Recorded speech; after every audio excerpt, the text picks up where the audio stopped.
Hi friends, రేకు భక్ష్యాలు ఎలా తయారు చేయాలో తెలుసుకుందాం. ముందుగా 1.5 గ్లాస్ శనగపప్పు అండి.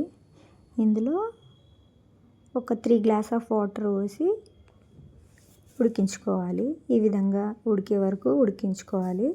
చూడండి, మనం చేతితో మెదిపితే ఇలా మెత్తగా రావాలి.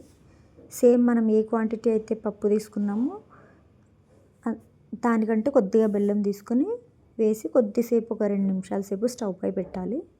తర్వాత చల్లారిన తర్వాత ఈ విధంగా పూర్ణం చేసుకోవాలి.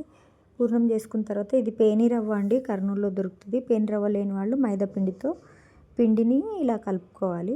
తర్వాత తయారు చేసుకున్న పూర్ణంని ఈ పిండి ముద్దలో పెట్టి ఈ విధంగా జాగ్రత్తగా క్లోజ్ చేసుకోవాలి.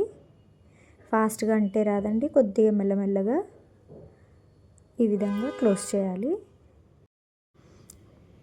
ఇలా క్లోజ్ చేసిన తర్వాత ఈ కవర్ మీద ఆయిల్ రాసుకొని మళ్ళీ దానిపై ట్రాన్స్పరెంట్ కవర్ వేసుకోవాలండి. కొద్దిగా ఇలా ఒత్తుకున్న తర్వాత ఈ విధంగా వేసి మెల్లగా వేళ్ళతోనే, గట్టిగా ప్రెస్ చేయకుండా వేళ్ళతో మెల్లగా రౌండ్గా ఒత్తుకోవాలి. చాలా పల్చగా వస్తాయండి, చాలా బాగుంటాయి టేస్ట్ కూడా. ఇప్పుడు కవర్ తీసేసి ఎక్కడైనా కొంచెం అనిపిస్తే చేతితో ఈ విధంగా అనాలి.